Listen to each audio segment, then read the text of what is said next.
Goatman? Really? That is the laziest name I've ever heard. See, even she agrees with me. It's half man and half goat. Goatman is simple and descriptive. What would you call it? I don't know. But not Goatman. We were driving south. There hadn't been any recent cryptid activity to investigate since the Howler, so we were free to choose where we wanted to go next. And since we were already in Arkansas, I thought we would check out another local legend. Despite not having any recent sightings, it was a creature I'd always been interested in. Well, lucky for you, there are Goatman stories from all over the country. Maybe you'd prefer one of their names? We've got the Lakeworth monster, real descriptive name right there, and the Popelick monster. Doesn't that sound appealing? Ugh, all its names are terrible. Well, whatever you want to call them, the story's good. Oh yeah? Yeah. So, back in the 70s, there was this scientist. He studied genetic engineering, and his last project happened to be experimenting on a herd of goats. Now, supposedly, one day, he decided to inject some goat DNA into his own body. Something went horribly wrong, of course, and the scientist was turned into a half-goat, half-human abomination, the Goatman. He ran off into the woods, never to be seen again, except by all the witnesses. No. No? No. No way. That is the dumbest story I've ever heard. And you've told me some dumb stories. It sounds like something out of a comic. Oh my god, yes! Goatman would make an awesome supervillain. Oh, for Christ's sake. There haven't even been any witnesses. Do you even have a name of this supposed scientist? No. This is obviously just an urban legend. Not to mention, science doesn't work like that. It could. Lucas. What? You've said it yourself. The fog does strange things to animals, like evolving weird. Who's to say what else it could be capable of?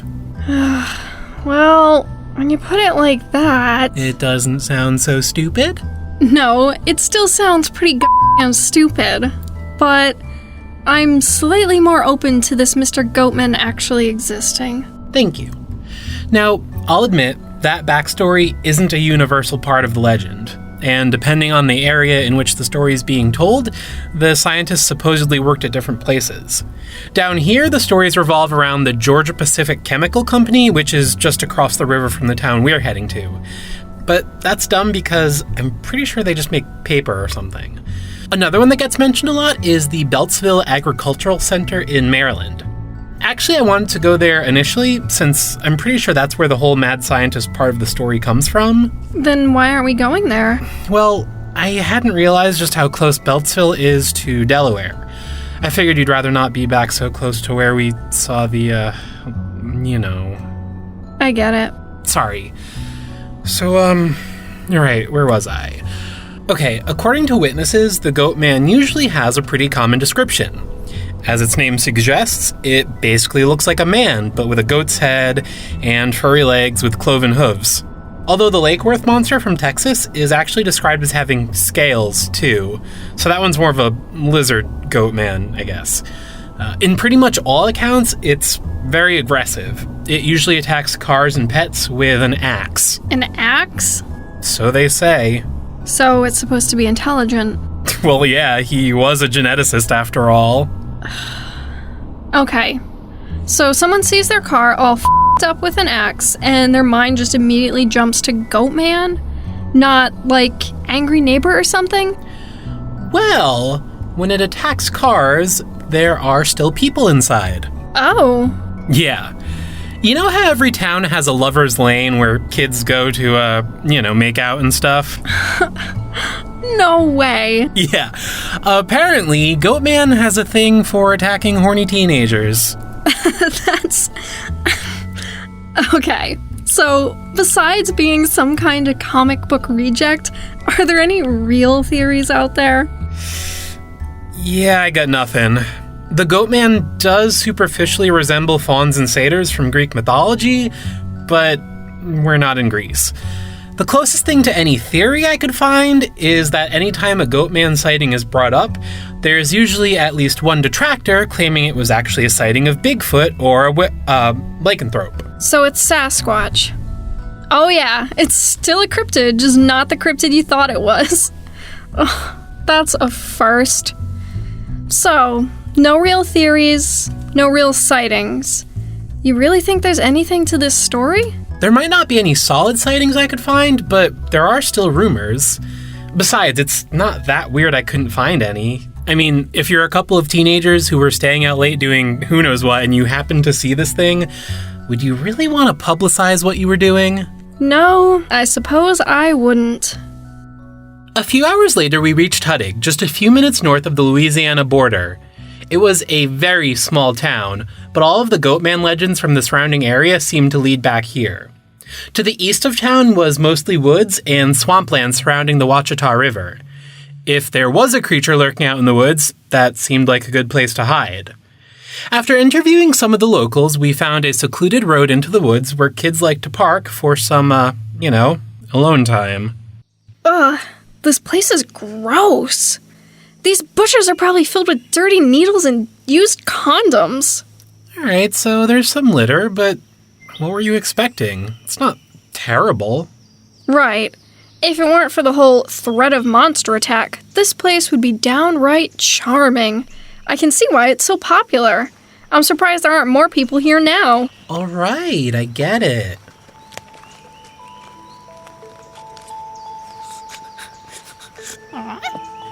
Hey, what does this look like to you? Axe marks, I'd say. But that doesn't mean anything. Who would randomly chop an axe into a tree if they weren't cutting it down? The whole reason we're investigating here is because this is where kids come to hang out. And there's definitely nothing else to do in town. Who doesn't do dumb shit like that when they're young and bored? Okay, fair, but still, it could be something. You know, if this Goatman really is out there and it's some kind of dangerous axe-wielding monster, maybe we should get a real... We're not getting a gun. Come on. You think a dart gun and bear spray would be enough to handle that? I mean, bear spray is enough to handle bears, so yeah. It's not like we're gonna go out looking for trouble, but we need to be better armed. What if we run into another Piazza? Any gun we would have even considered buying wouldn't have done shit against the Piazza. So there's still no reason to get one. Mia was still firmly set against buying a gun, but we compromised and she said we could order a cattle prod. I was originally considering either a stun gun or a taser, but it seemed like the cattle prod would be more versatile. It still didn't make me feel as safe as if I had a rifle or maybe a shotgun, but it was something. No recent sightings to look into, no witnesses to interview. I guess we'll just head into the woods? Probably set up some cameras, look for prints. Actually, I had an idea. Oh? Yeah. See, I was thinking, the Goatman likes going after couples, right? Okay, and? Why not bring the Goatman to us? What? No. We've used bait before. Yeah, with bait, not us. I think it could work. I think it's at least worth a shot. We are not doing that. I can't believe we're doing this. Oh, come on, don't be such a Debbie Downer. This is so dumb and embarrassing. But it's for science, remember? Okay, listen. You can't just keep saying, it's for science. Like, that'll make me feel better. Also, if this thing is real and it ruins my car, you're paying for it. Oh. Damn. Hadn't thought about that. Alright, that's fair.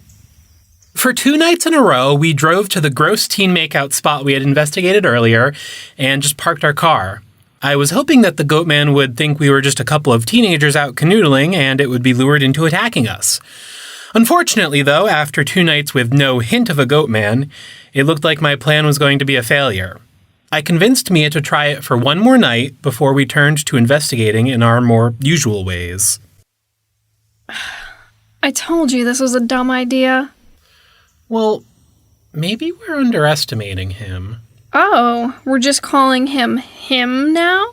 You're the one that thought Goatman was a stupid name. I still do. And what do you mean? Well, we've just been sitting here for the past 3 nights. Yeah, I know. Your point? What if Goatman is smarter than we're giving him credit for? What if he crept up through the bushes and saw two very bored-looking people just sitting in their car? You're saying what? Our bait doesn't look real enough? Bingo.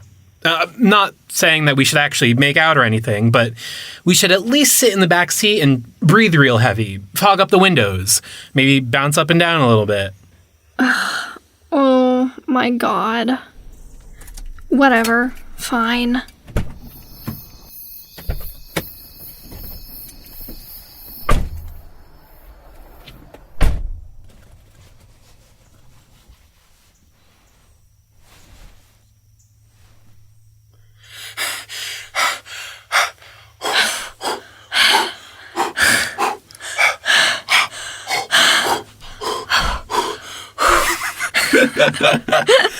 We might as well throw in some Titanic. What? You never saw Titanic when they're in the car? No, why would I have seen Titanic? Philistine. Wait, why were they in a car? Were they not on a boat? Yes, they were on the boat. There was a car on the boat? Oh my god. Yes, Oh my god, what, are you okay? My head. Splitting headache. Give me a minute.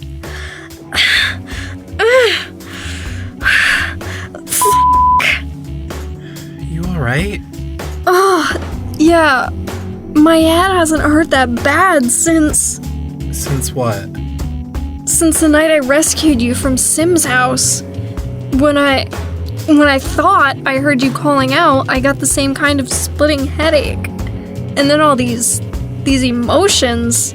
Your powers. Lucas, I don't have powers. You can't keep denying this. What do you mean emotions?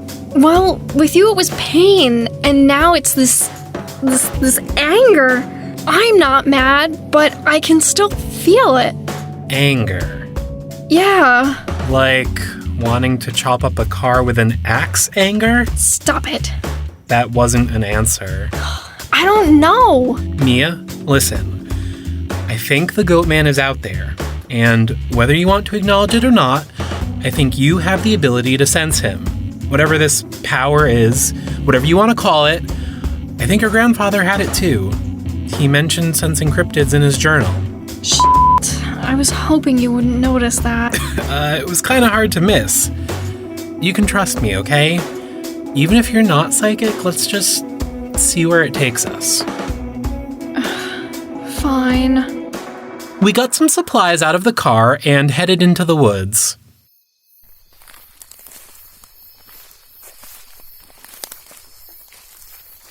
Hot? Cold? Could you be quiet and let me focus? I'm not some kind of magic divining rod. I was thinking more like a compass, but... Shh. Sorry. Let's head this way.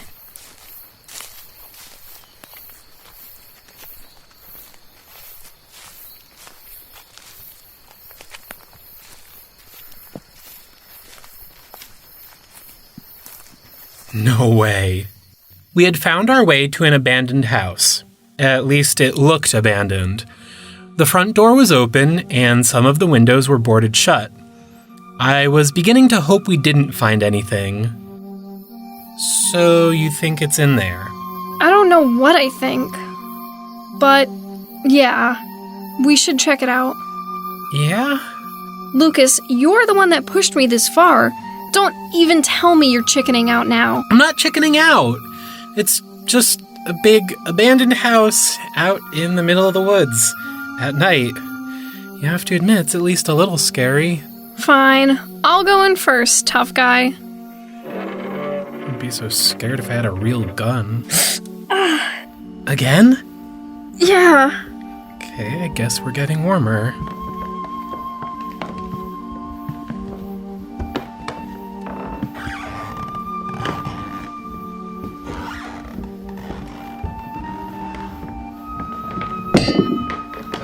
Mia, was that you? No. Apite, apelfete, elthus, nun. Egipon, eatame, beneste, balete is korakas.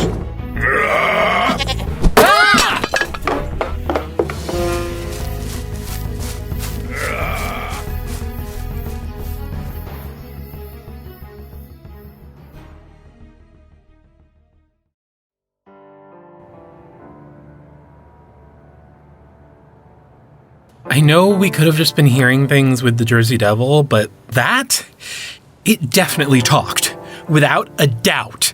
I know. It hated us. Gee, what tipped you off? Throwing the axe? I could feel it. And you still want to deny that there's anything weird going on with you? They're not powers. But... fine. Yeah, there's something wrong with me. Well, I wouldn't put it like that. There's nothing wrong with you.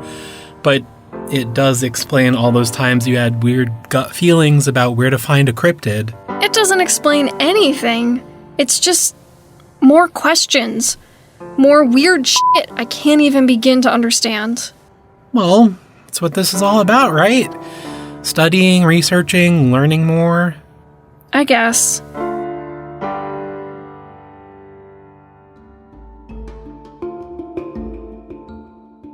Field notes. I still think the mad scientist legends are ridiculous. But besides that, the Goatman turned out to be totally real. It was bipedal and mostly looked like a man, standing about 5.5 feet tall.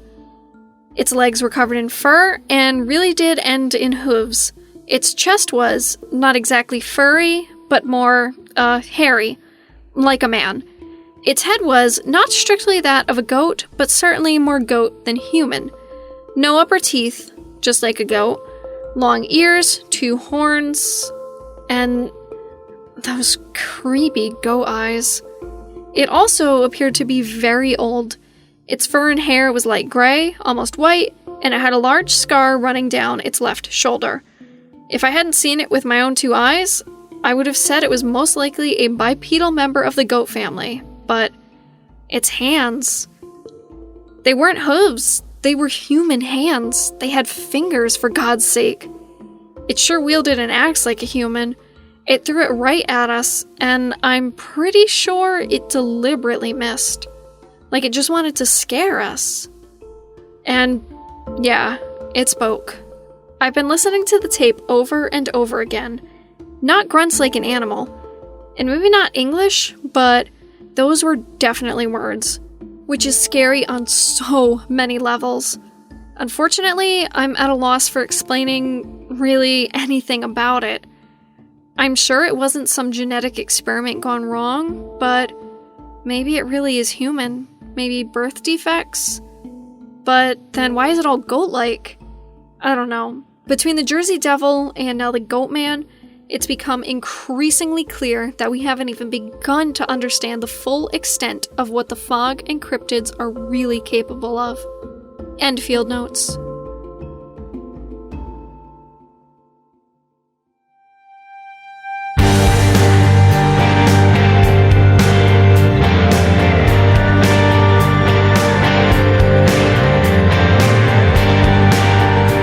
The Cryptid Cases has been a production of Little Giant Monsters. If you enjoyed the show, please consider leaving a review on iTunes or tell a friend. It really helps others find the show. If you'd like to follow us on social media, search for Little Giant Monsters on Facebook, Twitter, or Instagram. You can also visit our website, littlegiantmonsters.com. Check out any of these pages to see other projects we're working on, as well as a new cryptid sketch every Monday after the new episode. Thanks for listening, and see you again soon.